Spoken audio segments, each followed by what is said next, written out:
Dear viewers, welcome back to our channel Sahastra 26, The Knowledge of English. మనం 50-50 సిరీస్లో భాగంగా గత 50th వీడియో లెసన్లో వెర్బ్ అంటే ఏంటి, అలాగే ఆ వెర్బ్ యొక్క 4 ఫార్మ్స్ ఇంగ్లీష్లో ఏ విధంగా యూజ్ చేస్తారనే విషయాన్ని మనం డీటెయిల్గా తెలుసుకున్నాం.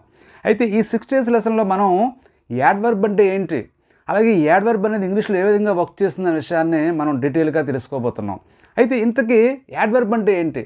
యాడ్వర్బ్ అంటే ఒక యాక్షన్, అంటే ఒక పని ఎప్పుడు, ఎలా, ఏ విధంగా, ఎంతవరకు జరిగింది, జరుగుతూ ఉంది, జరగబోతుందన్న విషయాన్ని చెప్పేదే యాడ్వర్బ్. అంటే ఒక వెర్బ్ గురించి ఎక్స్ప్లెయిన్ చేసేదే యాడ్వర్బ్. అంటే ఒక నౌన్ గురించి యాడ్జెక్టివ్ ఏ విధంగా చెప్తుందో అలాగే ఒక వెర్బ్ గురించి ఒక యాడ్వర్బ్ చెప్పడం జరుగుతుంది. అయితే కొన్ని రకాల వాక్యాలు మనం తీసుకొని ఈ వాక్యాల్లో ఈ యాడ్వర్బ్ అనేది ఏ విధంగా వర్క్ చేస్తుందన్న విషయాన్ని ఇప్పుడు మనం వివరంగా తెలుసుకుందాం. First one, he came yesterday. అతను నిన్న వచ్చాడు. ఎప్పుడు వచ్చాడు అంటే యాక్షన్ ఎప్పుడు జరిగింది? నిన్న జరిగింది. కాబట్టి ఇక్కడ ఎస్టర్డే అనేది యాడ్వర్బ్ అవుతుంది. అంటే ఇక్కడ టైంని యాడ్వర్బ్ తెలియజేస్తుంది. Second one, she spoke gently. మృదువుగా మాట్లాడింది, అంటే చాలా మృదువుగా, సాఫ్ట్గా మాట్లాడని చెప్పి చెప్తున్నాం. ఇక్కడ ఆమె ఏ విధంగా మాట్లాడింది? జెంట్లీగా మాట్లాడింది. అంటే ఇక్కడ జెంట్లీ అనేది యాడ్వర్బ్. అంటే ఏ విధంగా, మేనర్, అంటే ఒక పని ఏ విధంగా జరిగిందనే విషయాన్ని ఇక్కడ యాడ్వర్బ్ తెలియజేయడం జరిగింది. Next one, they lived here. వాళ్ళు ఇక్కడ నివసించారు. ఎక్కడ నివసించారు? ఇక్కడ అనేది, ఇక్కడ హియర్ అనేది యాడ్వర్బ్. అంటే ఒక యాక్షన్ ఎక్కడ జరిగిందని చెప్పి టైంని తెలియజేసేది కూడా యాడ్వర్బ్ అవుతుంది. Next, she is so beautiful. ఆమె చాలా అందంగా ఉంటుంది. ఇక్కడ చూడండి, బ్యూటిఫుల్ అనేది యాడ్జెక్టివ్. అయితే ఈ యాడ్జెక్టివ్ని ఈ సో అనే యాడ్వర్బ్ పరిమితం చేసింది. అంటే ఎంతవరకు అనే విషయాన్ని ఇక్కడ సో అనేది చెప్పడం జరిగింది. అంటే సో అంటే చాలా అని చెప్పి ఈ బ్యూటిఫుల్ అనే యాడ్జెక్టివ్ని ఇక్కడ సో అనే యాడ్వర్బ్ మోడిఫై చేయడం జరిగింది. ఇలా కొన్ని సందర్భాల్లో యాడ్జెక్టివ్తో కలిసి కూడా ఈ యాడ్వర్బ్ వర్క్ చేయడం జరుగుతుంది. Next one, why are you late. ఎందుకు ఆలస్యం అయ్యావు? ఇక్కడ చూడండి, వై అని చెప్పి రీజన్ అడిగాం. అంటే లేట్ అయ్యాడు. ఎందుకు అయ్యాడు అని చెప్పి అంటే ఆ యాక్షన్ కారణం, అంటే ఆ పనికి కారణం కూడా అడుగుతున్నాం. ఆ కారణం అడిగేటప్పుడు కూడా మనం ఇలాంటి కొన్ని రకాల ఇంట్రోగేటివ్ యాడ్వర్బ్స్ని యూజ్ చేస్తూ ఉంటాం. ఎందుకంటే రీజన్ అడుగుతున్నాం కాబట్టి ఇది కూడా యాడ్వర్బే. ఫ్రెండ్స్, మనం ఈ ఇంగ్లీష్లో ఈ యాడ్వర్బ్స్ వాడే విధానాన్ని బట్టి వాటిని కొన్ని రకాలుగా డివైడ్ చేయడం జరిగింది. అవి ఏంటో ఇప్పుడు మనం తెలుసుకునే ప్రయత్నం చేద్దాం. First one, adverbs of manner. Manner అంటే విధం, ఏ విధంగా అని చెప్పి మనం ప్రశ్నిస్తున్నట్లయితే ఈ యాడ్వర్బ్స్ రావడం జరుగుతుంది. చూడండి, లిసన్ టు మీ కేర్ఫుల్లీ, అంటే జాగ్రత్తగా విను. ఏ విధంగా వినాలి? జాగ్రత్తగా వినాలని చెప్పేటప్పుడు ఇలా కేర్ఫుల్ అనేది ఇక్కడ యాడ్వర్బ్ అవుతుంది. అలాగే డోంట్ డ్రైవ్ కేర్లెస్లీ, అజాగ్రత్తగా నడపకు. ఎలా నడపకూడదు? అజాగ్రత్తగా. చూడండి, కేర్లెస్లీ అని చెప్పి ఇలా మనం ఇక్కడ యాడ్వర్బ్గా యూజ్ చేయడం జరిగింది. Second one, time. అంటే టైంని తెలియజేసే యాడ్వర్బ్స్ ఎక్కువగా ఉంటాయి. She goes to college daily. ఆమె రోజు కూడా కాలేజ్కి వెళ్తుంది. రోజు అని చెప్పు అంటే యాక్షన్ రోజు జరుగుతుందని చెప్పి ఆ యాక్షన్ యొక్క టైంని మనం చెప్పాం కాబట్టి ఇక్కడ డైలీ అనేది ఇక్కడ యాడ్వర్బ్ అవుతుంది. I read news paper regularly. నేను క్రమం తప్పకుండా న్యూస్ పేపర్ చదువుతూ ఉంటాను. క్రమం తప్పకుండా అని చెప్పి ఆ యాక్షన్ ఎప్పుడెప్పుడు జరుగుతుందనే టైంని మనం చెప్పాం కాబట్టి ఇక్కడ యాడ్వర్బ్స్ ఆఫ్ టైం రెగ్యులర్లీ అవుతుంది. Next, place. అంటే కొన్ని యాడ్వర్బ్స్ ప్లేస్ని కూడా తెలియజేస్తుంటాయి. She went away. ఆమె దూరంగా వెళ్ళిపోయింది. ఎక్కడికి వెళ్ళిపోయింది? దూరంగా వెళ్ళిపోయింది అని చెప్పి అక్కడ ప్లేస్ని తెలియజేస్తాం కాబట్టి అవే అనేది ఇక్కడ యాడ్వర్బ్ అవుతుంది. Don't go there. అక్కడికి వెళ్ళకు. అక్కడికి వెళ్ళకని చెప్పి అక్కడకు అంటే అక్కడ ప్లేస్ని మనం ఇండికేట్ చేస్తున్నాం కాబట్టి ఇక్కడ దేర్ అనేది కూడా యాడ్వర్బ్. Next, degree. డిగ్రీ అంటే ఒక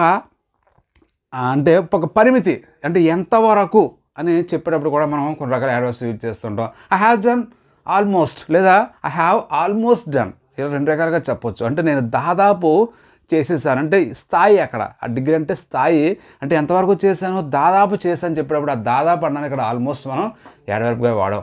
ఐ స్లెప్ట్ లిటిల్ ఎస్టర్డే. నేను కొద్దిసేపే పడుకున్నాను. ఎంతసేపు పడుకున్నాను? కొద్దిసేపే. ఆ కొద్దిసేపు అన్న ఇక్కడ లిటిల్ అనే యాడ్వర్బ్ మనం యూజ్ చేయడం జరిగింది. Next one is affirmation. అంటే యాడ్వర్బ్స్ ఆఫ్ అఫర్మేషన్ అంటే ఏదైనా విషయాన్ని మనం స్థిరపరిచేటప్పుడు, ధృవీకరించేటప్పుడు ఇలాంటివి యూజ్ చేస్తుంటాం. I will come sure. నేను ఖచ్చితంగా వస్తాను. చూడండి, ఖచ్చితంగా నాకు షూర్ అని యూజ్ చేస్తాం.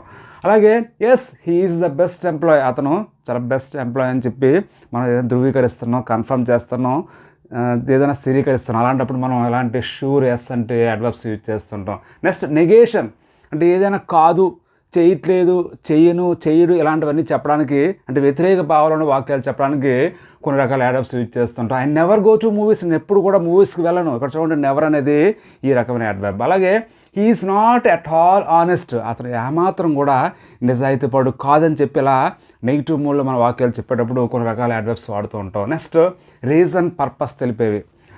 ఐ డోంట్ థింక్ సో, నేను అలా అనుకోవడం లేదు. చూడండి అక్కడ అలా అని చెప్పడానికి సో యూజ్ చేసిన, అక్కడ సో అనేది అడ్వర్బ్. అలాగే it doesn't earn as much as me, అంటే నా అంతా అతను సంపాదించడం లేదు, నా అంత అని చెప్పి అక్కడ చెప్తున్నాం. నా అంత అనడానికి ఇలా మచ్ అనే ఇక్కడ అడ్వర్బ్ని మనం యూజ్ చేస్తాం.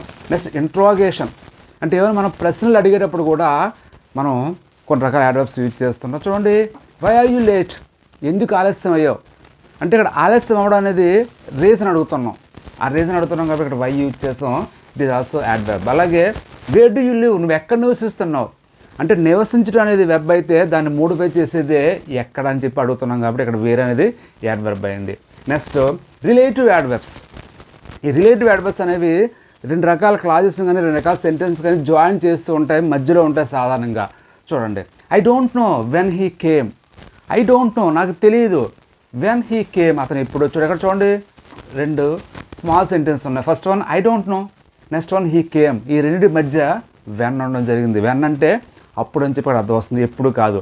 అంటే వెన్ హీ కేమ్ అతను ఎప్పుడు వచ్చాడో, ఐ డోంట్ నో నాకు తెలియదు అని చెప్పి మనం అలా అర్థం చేసుకోవాలి. Next I remember where we met, I remember అని గుర్తు తెచ్చుకుంటున్నా, వేర్ వీ మెట్ మేము ఎక్కడ కలిసాము. ఇక్కడ చూడండి వీ మెట్ అనేది ఒక వాక్యం, అలాగే ఐ రిమెంబర్ అనేది ఒక వాక్యం, రెండింటిని కలిపి ఇక్కడ వేర్ అనే యాడ్వర్బ్ చేత జాయిన్ చేస్తాం కాబట్టి వీటిని రిలేటివ్ యాడ్వర్బ్స్ అంటారు. వేర్ అంటే ఎక్కడ, అంటే అక్కడ అని చెప్పి అర్థం వస్తుంది. ఇక్కడ అంటే ఎక్కడ మేము కలిసామో గుర్తు తెచ్చుకుంటున్నాం అని చెప్పి ఇలా కొన్ని రకాల రిలేటివ్ యాడ్వర్బ్స్ కూడా మనం యూజ్ చేయొచ్చు. ఫ్రెండ్స్ మనం ఇప్పుడు స్పోకెన్ ఇంగ్లీష్లో ఎక్కువగా యూజ్ చేయబడే కొన్ని రకాల యాడ్వర్బల్ ఎక్స్ప్రెషన్స్ గురించి తెలుసుకుందాం. ఫస్ట్ వన్ రాదర్, అంటే కాస్త. ఈ రాదర్ అనే వర్డ్ని ఏదైనా నెగిటివ్ థింగ్ ఎక్స్ప్రెస్ చేయడానికి మనం యూజ్ చేస్తూ ఉంటాం. Look at examples. The movie is rather boring, అంటే ఆ మూవీ కాస్త కొంచెం బోరింగ్గా ఉందని చెప్పి అన్నాం. అంటే ఆ కాస్త కొంచెం అనడానికే ఇలా రాదర్ యూజ్ చేస్తాం. అలాగే the movie is rather dull అలా చెప్పొచ్చు. అలాగే షీ ఈజ్ రాదర్ షార్ట్, ఆమె కాస్త పొట్టుగా ఉంది, కొంచెం పొట్టుగా ఉందని చెప్పేటప్పుడు ఇలా రాదర్ యూజ్ చేస్తుంటే ఇలా ఏదైనా నెగిటివ్ థింగ్ని ఎక్స్ప్రెస్ చేయడానికే మనం ఆ రాదర్ ఎక్కువగా వాడుతూ ఉంటాం. నెక్స్ట్ వన్ ఎనీవే, ఏదేమైనా కానీ, ఏదేమైనా. Anyway he is a good one, ఏదేమైనా కానీ అతను మంచివాడే అని చెప్పి చూడండి ఏదేమైనా కానీ అనడానికి ఇలా ఎనీవే వాడుతూ ఉంటాం. ఎనీవే యూ మస్ట్ కమ్, ఏదేమైనా కానీ నువ్వు తప్పనిసరిగా రావాలని చెప్పేటప్పుడు ఇలా మస్ట్ యూజ్ చేసి ఎనీవేతో వాడుతూ ఉంటాం. నెక్స్ట్ ఇన్ కాంట్రాస్ట్, అందుకు విరుద్ధంగా. The shirt is in contrast to that one, అంటే ఈ షర్ట్ ఆ షర్ట్కి విరుద్ధంగా ఉంది, అంటే కలర్లో కానీ డిజైన్లో కానీ ఈ రెండు మధ్య చాలా తేడాలు ఉన్నాయని చెప్పేటప్పుడు విరుద్ధంగా వ్యతిరేకంగా అనడానికే ఇలా ఇన్ కాంట్రాస్ట్ యూజ్ చేస్తుంటాం. His behaviour is contrast to rules, అతని బిహేవియర్ అంటే అతని నడవడిక రూల్స్కి వ్యతిరేకంగా ఉంది, అంటే అది రూల్స్కి అనుగుణంగా లేదని చెప్పేటప్పుడు ఇలా ఇన్ కాంట్రాస్ట్ అనే ఎక్స్ప్రెషన్ మనం యూజ్ చేస్తూ ఉంటాం. Friends next one is of course. ఈ అఫ్ కోర్స్ అనే ఫ్రేజ్ని మనం స్పోకెన్ ఇంగ్లీష్లో చాలా ఎక్కువగా యూజ్ చేస్తుంటాం రకరకాల అర్థాలతో. ప్రధానంగా నిరభ్యంతరంగా అని చెప్పి, అంటే ఏదైనా మనం పర్మిషన్ ఇచ్చినప్పుడు ఎవరికైనా ఇచ్చేయండి అని చెప్పి ఎవరు మనకి ఇచ్చేటప్పుడు, అంటే ఎవరైనా మనం అడిగినప్పుడు మనం దాన్ని ఇచ్చేటప్పుడు ఇలా నిరభ్యంతరంగా. అలాగే అవుననుకు అని చెప్పి ఏదైనా ఒక విషయాన్ని మనం కన్ఫర్మ్ చేసేటప్పుడు ఇలా యూజ్ చేస్తుంటాం of course. Examples of course is not good, అతను మంచివాడు కాదు అనుకో, అంటే ఆ కాదు అనుకో, ఆ అనుకో అనడానికి ఇక్కడ అఫ్ కోర్స్ మనం యూజ్ చేస్తుంటాం. Next of course you can take my bike, నా బైక్ తీసుకో అని చెప్పి మనం పర్మిషన్ ఇస్తున్నాం, అంటే అతను మన బైక్ అడిగాడు, ఆ బైక్ని మనం ఇచ్చేటప్పుడు పర్మిషన్ ఇచ్చేటప్పుడు కూడా ఇలా అఫ్ కోర్స్ నిరభ్యంతరంగా మీనింగ్లో మనం వాడుతూ ఉంటాం. Next one as a result, దాని ఫలితంగా, అంటే ఏదైనా ఒక యాక్షన్ జరిగిన తర్వాత దాని ఫలితంగా ఇంకొకటి జరిగిందని చెప్పేటప్పుడు ఆ దాని ఫలితంగా అనడానికి యాజ్ ఎ రిజల్ట్ యూజ్ చేస్తుంటాం.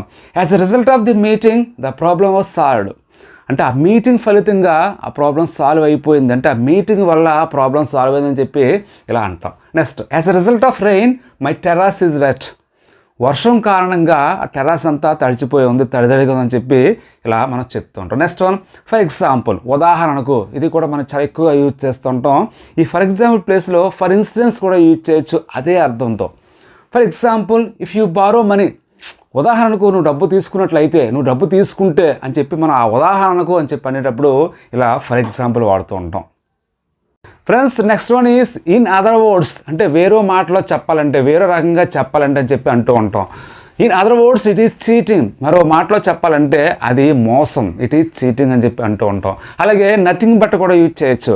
Nothing but it is cheating, అది మోసం తప్ప మరేమీ కాదు, అంటే తప్ప మరేమీ కాదని చెప్పేటప్పుడు అలా నథింగ్ బట్ కూడా యూజ్ చేయొచ్చు. Next in the same way, అదే విధంగా, you do in the same way, అదే విధంగా నువ్వు కూడా చెయ్యి అని చెప్పేటప్పుడు ఇలా సేమ్ వే వాడుతూ ఉంటాం. నెక్స్ట్ ఆఫ్టర్ వైల్ ఈ కేమ్ టు కంక్లూజన్, అంటే ఆఫ్టర్ వైల్ అంటే కాసేపటి తర్వాత, కొద్దిసేపటి తర్వాత అతను ఒక నిర్ణయానికి వచ్చాడని చెప్పేటప్పుడు కేమ్ టు కంక్లూజన్ అని చెప్పి మనం చెప్పాలి. నెక్స్ట్ అట్ ద టైమ్, ఆ సమయంలో, at the time I was not there, ఆ సమయంలో నేను అక్కడ లేను. ఆ సమయంలో అంటే ఆ టైమ్ ఆఫ్ ది యాక్షన్లో నేను అప్పుడు లేని చెప్పేటప్పుడు ఐ వాస్ నాట్ దేర్ అని చెప్పి యూజ్ చేసాం. ఎందువల్లంటే ఇది గతం కాబట్టి ఇక్కడ వాస్ యూజ్ చేసాం. Next at the same time, సరిగ్గా అదే సమయంలో, at the same time it started raining, సరిగ్గా అదే సమయంలో వర్షం మొదలైందని చెప్పి ఇలా అంటాం. ఫ్రెండ్స్, మనం ఈ యాడ్వర్బల్ ఎక్స్ప్రెషన్స్ని స్పోకెన్ ఇంగ్లీష్లో రకరకాల సందర్భాల్లో చాలా ఎక్కువగా యూజ్ చేస్తూ ఉంటాం. ఓకే, ఈ 16th లెసన్లో మనం ఈ అడాప్ట్స్ గురించి డీటెయిల్గా తెలుసుకున్నాం. అలాగే 17th లెసన్లో మనం, అంటే కమింగ్ అప్ వీడియో లెసన్లో కంజక్షన్ గురించి కాస్త బ్రీఫ్గా తెలుసుకోబోతున్నాం. So thank you so much for watching my videos. Take care, keep learning.